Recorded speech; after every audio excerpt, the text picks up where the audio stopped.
Hi everyone, welcome to C S T की। आज की वीडियो में हम डिस्कस करेंगे जेडीके, जेआरई एंड जेवीएम के बारे में कि ये कैसे काम करता है, इसका इंटरनल स्ट्रक्चर क्या है, इसको हम कैसे यूटिलाइज कर सकते हैं अपने जावा प्रोग्रामिंग में। तो हम एक एक करके इसको हम डिस्कस करते हैं। तो जैसा कि आप देख सकते हैं, इसके ओवरव्यू में अगर हम बात करें तो ओवरव्यू में हम सबसे पहले इंट्रोडक्शन के बारे में जानेंगे, फिर जेडीके ओवरव्यू करेंगे, जेडीके कैसे काम करता है, फिर जेआरई ओवरव्यू के बारे में, फिर जेवीएम के थ्रू जाएंगे, इसके एग्जीक्यूशन इंजन क्या क्या है इसके बारे में हम डिस्कस करेंगे। ये हमारा, तो जैसे इंट्रोडक्शन में हम आते हैं तो Java is one of the most popular programming language जो भी है। So it's built on 3 core components. इसके 3 कंपोनेंट्स हैं। फर्स्ट है JDK, JVM second one, and third है जेआरई। तो जेडीके जैसा कि जावा डेवलपमेंट किट, ये से पता चलता है कि किस तरह से इसका बनावट है, यानी डेवलपमेंट किट है, यानी फुल फ्लेज्ड किट है। जो जेवीएम है वो जावा वर्चुअल मशीन है। इसके बारे में हम आगे डिस्कस करेंगे नेक्स्ट स्लाइड में, आने वाले स्लाइड में। उसके बाद आता है थर्ड जेआरई, जावा रन टाइम इन्वायरमेंट, जो जावा को रन करने में हमें मदद करती है। तो ये 3 मेन कंपोनेंट्स होते हैं हमारे जावा प्रोग्रामिंग लैंग्वेज के, अगर प्लेटफॉर्म की बात किया जाए तो ये सभी कंपोनेंट्स के अपने अपने वर्क्स हैं। तो इसका मेन अगर देखा जाए तो इसका जो अगर ग्रुप वाइज अगर बात करें तो ये ग्रुपली एक टुगेदर सारे मिलकर एक काम करते हैं, जो डेवलपमेंट के लिए, कंपाइलेशन के लिए और जावा प्रोग्राम के एग्जीक्यूशन में हमारा हेल्प करता है। तो सबसे पहले हम डिस्कस करते हैं जेडीके के बारे में। What is JDK? तो JDK stand for Java development kit. So ये सॉफ्टवेयर डेवलपमेंट इन्वायरमेंट है जो कि जावा एप्लीकेशन को डेवलप करने में हमें हेल्प करती है। ये जो है हमें इसके अंदर जो भी टूल्स हैं मेनली जो है हमें राइटिंग, कंपाइलिंग एंड डिबगिंग में यूज होता है जावा प्रोग्रामिंग के लिए। इसके the JDK is for developers, mainly है ये डेवलपर्स के लिए हेल्पफुल है। जैसा कि आप देख सकते हैं यहाँ पे 3 जो मेन पार्ट्स इसके बने हुए हैं जेडीके के, या आप बोल सकते हैं इसके 3 टूल्स है। जो है वो राइटिंग के लिए है, सेकेंड है कंपाइलिंग के लिए, और थर्ड है डिबगिंग टूल्स के लिए। तो राइटिंग टूल्स में क्या है कि जो भी हम जावा कोड को एडिट और क्रिएट करते हैं वो इसका राइटिंग टूल करता है। सेकेंड वन है कंपाइलिंग, जो भी हम जावा कोड को कंपाइल करते हैं, कन्वर्ट करते हैं जावा कोड से हम एग्जीक्यूटिव फॉर्म में, यानी कि लाइक डॉट जावा से डॉट क्लास में अगर हम करते हैं तो ये कंपाइलिंग टूल का काम होता है, जो जेडीके के अंदर ही आता है। थर्ड होता है डिबगिंग टूल्स। ये डिबगिंग टूल्स क्या करता है, फिक्स करता है कि कोई भी जावा में कोई भी कंपाइलेशन एरर या रन टाइम एरर्स जो भी होते हैं, ये इस तरह के डिबगिंग के लिए हमें हेल्प करता है। तो ये मेन इसके 3 टूल्स है जेडीके के। तो ये अगर हम इसी को अगर डीप डाइव अगर हम इसको डिस्कस करें कि जावा कंपाइलर क्या होता है, जावा डेवलपमेंट टूल्स क्या होता है और जेआरई क्या होता है, तो इसकी अगर जेडीके कंपोनेंट्स के बारे में बात करें तो ये हमारा 3 तरह के होते हैं। फर्स्ट है जावा कंपाइलर। जावा कंपाइलर का मेन काम जो होता है, हमारा जो भी सोर्स कोड होता है, यानी जो भी हम जो डॉट जावा फाइल्स जो बनाते हैं उसको वो बाइट कोड में कन्वर्ट करता है। जावा कंपाइलर का इतना काम होता है। सेकेंड अगर हम देखें तो डेवलपमेंट टूल्स है। डेवलपमेंट टूल्स का मतलब यहाँ पे है कि जितने भी हमारा जो जैसे जे लिंक है, जावा डॉक है, एंड जेडीबी है, जो लिंकिंग है, डॉक्यूमेंटिंग है, डिबगिंग है, ये सारे जो है वो डेवलपमेंट टूल्स के अंदर आता है। ये सारे का यूज हमारा मेनली जो है एक जावा प्रोग्रामों को जो जावा कोड लिखने में हमें हेल्प करता है। एक तरह से ये डेवलपमेंट टूल्स होते हैं। थर्ड है जेआरई। जेआरई होता है जावा रन टाइम प्रोग्राम से जावा रन टाइम इन्वायरमेंट। जेडीके जो है वो जेआरई को इंक्लूड रखता है, या जेडीके के अंदर जेआरई आता है जो कि जावा प्रोग्राम को रन करने में हेल्प करती है।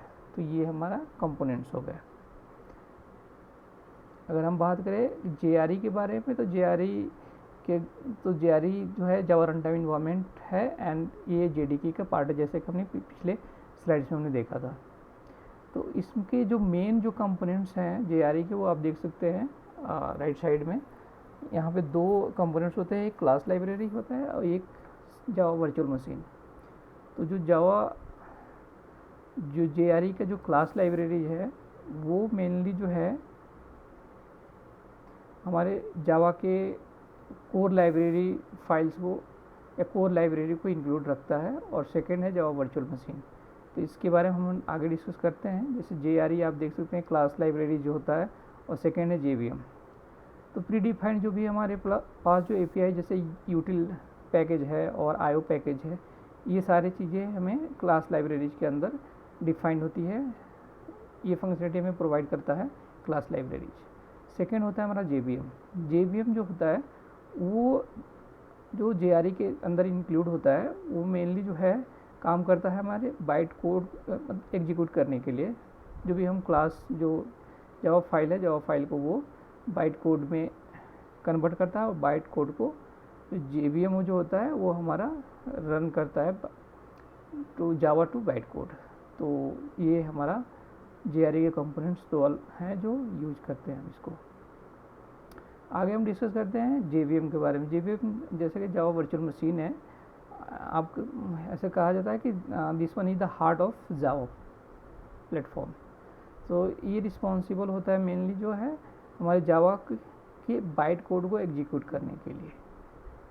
बाइट कोड जो भी हमने normal Java class Java code लिखे हैं उनको इंटरप्रेटर के थ्रू वो जाके कन्वर्ट होता है क्लास लोडर से वो बाइट कोड में चेंज होता है। तो जैसे कि आप देख सकते हैं राइट साइड में यहाँ पे 4 मेन यहाँ पे आर्किटेक्चर डिफाइन किया हुआ है, जिसमें फर्स्ट है हमारा क्लास लोडर है,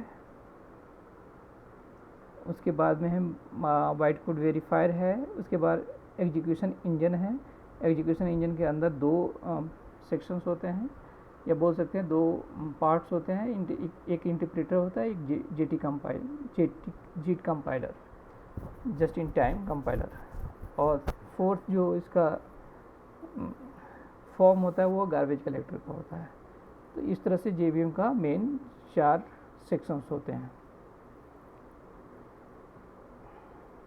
तो जैसे कि आप देख सकते हैं कि JVM जो है प्लेटफॉर्म डिपेंडेंट होता है, मतलब कि जो भी जो स्पेसिफिक हमारा जो ऑपरेटिंग सिस्टम के लिए JVM होगा वो उस पर्टिकुलर ऑपरेटिंग सिस्टम के लिए काम करेगा। बट ये जो होता है ये प्लेटफॉर्म इंडिपेंडेंट एग्जीक्यूशन प्रोवाइड कराता है फॉर जावा प्रोग्राम।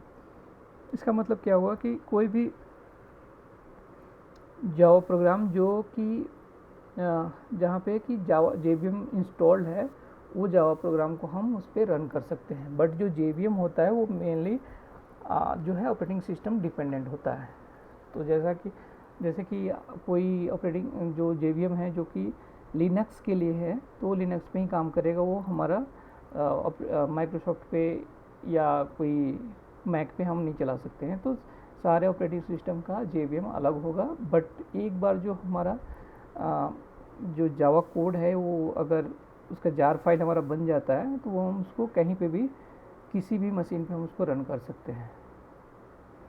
तो ये होता है कि जावा प्लेटफॉर्म डिपेंडेंट है, JVM प्लेटफॉर्म डिपेंडेंट है, बट जो है एक तरह, और जो जबकि ये जो प्रोवाइड कराता है वो प्लेटफॉर्म इंडिपेंडेंट एग्जीक्यूशन प्रोवाइड कराता है फॉर जावा प्रोग्राम को रन करने के लिए। तो एक एक करके हम डिस्कस करते हैं, जो कि जावा वर्चुअल मशीन के जो आर्किटेक्चर है उसमें हम आते हैं। जैसे ये है क्लास लोडर में क्या होता है, तो आप देखते हैं क्लास लोडर है या fundamental parts of Java run time environment, ये JRE का पार्ट होता है। They are responsible for loading Java classes into a Java virtual machine. ये मेनली रिस्पॉन्सिबल होता है जो भी हमारा जावा क्लास होता है उसको जावा वर्चुअल मशीन में लोड करने के लिए। This process involves locating the bytecode of class, reading it and defining a corresponding java.lang class object in the JVM। तो जैसा कि आप देख सकते हैं ये जो प्रोसेस होता है वो इन्वॉल्व होता है बाइट कोड, क्लास के बाइट कोड को लोकेट करने में, रीड करने में और डिफाइन करने में ये कॉरस्पॉन्डिंग java.lang। तो रोल ऑफ क्लास लोडर की बात अगर करें तो यहाँ पे 3 तरह के इसके रोल्स के बारे में डिस्कस किया गया है। जैसे फर्स्ट है लोडिंग, दूसरा है लिंकिंग, थर्ड आप देख सकते हैं यह है इनिशियलाइजेशन। तो लोडिंग क्या होता है, class loader find and load class files.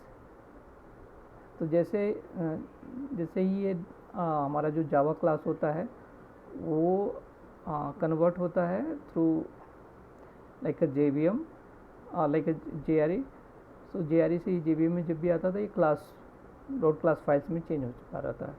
तो इसको ये लोड करता है, जो भी क्लास फाइल्स होते हैं उसको ये लोड करता है JVM के लिए। तो ये हमारा होता है JRE का लाइक अ लोडिंग पार्ट। बात करें अगर लिंकिंग की तो like they perform linking which involves verifying the verifying the bytecode, preparing memory for static variables and resolving symbolic references to direct reference। तो ये मेनली जो है वो लिंकिंग जो ऑपरेशन होता है उसको परफॉर्म करता है इसमें, जिसमें क्या होता है कि वेरीफाई करता है कोई भी जो हमारा बाइट कोड होता है उसको प्रिपेयर करता है मेमोरी में स्टैटिक वेरिएबल्स को रखने के लिए, रिजॉल्व करने के जो भी सिंबॉलिक रेफरेंसेज हैं किसको कहाँ पे रखना है। इस तरह से ये लिंकिंग करता है through JVM to the particular area और ये बोल सकते हैं कोई वेरिएबल को कैसे लिंक करता है, वो सारी चीज़ें जो होता है लिंकिंग फेज में होता है। फोर्थ है इनिशियलाइजेशन। क्लास लोडर इनिशियलाइज करता है class by executing static initialization and assigning initial value to static variables. तो जो भी हमारा स्टैटिक वेरिएबल्स होते हैं वो हम जानते हैं कि वो क्लास लेवल पे काम करता है, तो उसमें हमारा कोई भी वैल्यू इंस्टेंस वेरिएबल नहीं होता है, तो इसके कोई रेफरेंस की बात नहीं होती है। इसमें डायरेक्ट हमारा कोई भी जो डेटा होगा या कोई भी वैल्यू होगी वो डायरेक्ट इनिशियलाइज करने का काम होता है। ये होता है हमारा क्लास लोडर। अगर हम बाइट कोड वेरीफायर की बात करें तो ये है आपका बाइट कोड वेरीफायर या crucial component of Java virtual machine that ensures that the integrity and security of Java bytecode before it is executed. Its primary goal is to prevent malicious or faulty bytecode from compromising the JVM or the underlying system. तो bytecode verifier होता है mainly जो है कोई भी malicious activity ना हो इससे बचने के लिए ये bytecode verifier होता है। इसके जो रोल्स हैं उसमें होता है format check, type checks, control flow checks, stack check and object initialization check. Execution engine next है हमारा एग्जीक्यूशन इंजन। नेक्स्ट तो Java execution engine is part of the JVM which serves as an intermediary between Java application and the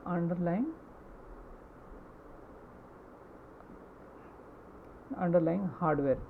When Java programs is compiled it is transformed into bytecode।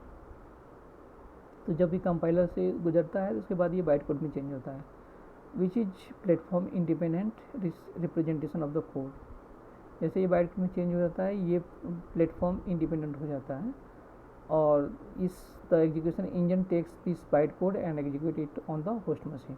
और ये execution engine होता है इस byte code को लेता है और इसको हमें होस्ट मशीन जो हमारा लोकल मशीन होता है उस पर हमें रन करता है। तो जावा एग्जीक्यूशन इंजन की अगर हम फेजेज के बारे में बात करें तो इसके हमें आपको 7 फेजेज यहाँ पे दिखाए गए हैं, देख सकते हैं। तो फर्स्ट फेज होता है इनिशियल इंटरप्रिटेशन बोल सकते हैं,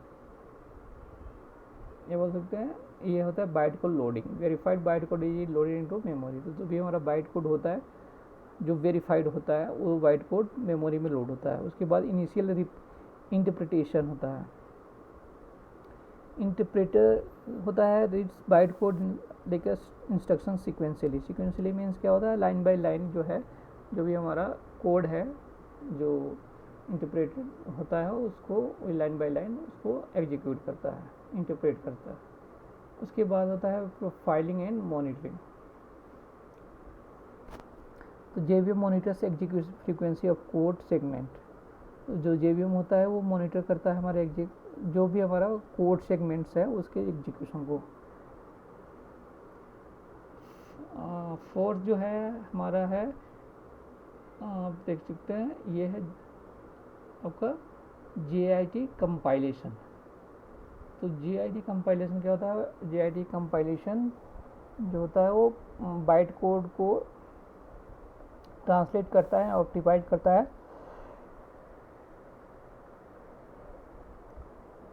नेटिव मशीन कोड के अंदर। और नेक्स्ट जो फेज होता है वो होता है हमारा ऑप्टिमाइज एग्जीक्यूशन। ये क्या करता है, subsequent calls use native code for faster execution. तो ये फास्टर एग्जीक्यूशन के लिए ऑप्टिमाइज होता है। 6 जो है ये adaptive optimization. So adaptive optimization monitoring and recompiles for hot methods. सबसे लास्ट जो होता है वो गार्बेज कलेक्शन होता है। तो garbage collection is a periodically reclaims memory from unused objects. जो भी हमारा अनयूज्ड ऑब्जेक्ट्स है जो अलाइव नहीं है मेमोरी के अंदर या हीप मेमोरी के अंदर, वो गार्बेज कलेक्शन के अंदर गार्बेज कलेक्टेड हो जाता है। तो इस तरह से हमारा मेमोरी मैनेजमेंट होता है। अगर कंपोनेंट्स की बात करें इसके JRE के, तो ये है इंटरप्रेटर है, JIT कंपाइलर है, गार्बेज कलेक्टर्स है। तो इंटरप्रेटर्स का काम होता है जो भी हमारा जो कोड होता है, जो जावा कोड उसके एग्जीक्यूट करता है बाइट कोड में, और जो भी इंस्ट्रक्शन हो वो लाइन बाय लाइन इसको लेता है और उसको एज इट इज लेके उसके इंस्ट्रक्शन को फॉलो करता है, उसको एग्जीक्यूट करता है।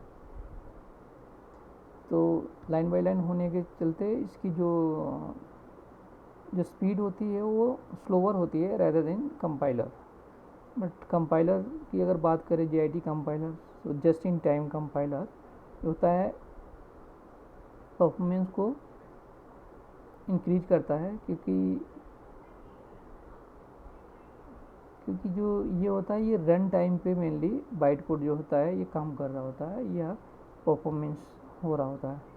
This allow frequently executed code path to run faster as they are executed as native instruction rather than interpreted byte code। तो आप देख सकते हैं कि ये फ्रीक्वेंट एग्जीक्यूट करता है कोड को to as a run time as they are executed as a native instruction. तो ये नेटिव इंस्ट्रक्शन को फॉलो करता है rather than एक इंटरप्रेटेड। ये इंटरप्रेटेड को नहीं फॉलो करके ये जो भी हमारा एग्जीक्यूशन है, जो एग्जीक्यूशन इंटरनली कंपाइलर ने दिया है उसको ये नेटिवली यूज करता है।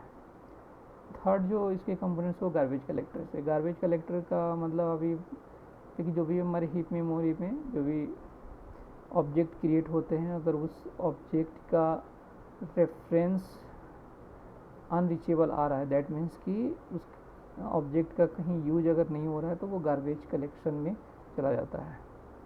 तो ये 3 कंपाउंड्स हमारे हो गए JRE के या JVM के। तो आशा करता हूँ कि आपको ये वीडियो आपको हेल्पफुल लगा हो। और भी अच्छे कंटेंट्स के लिए आप हमारे वेबसाइट www.cstechie.com पे आप विजिट कर सकते हैं। Thank you so much.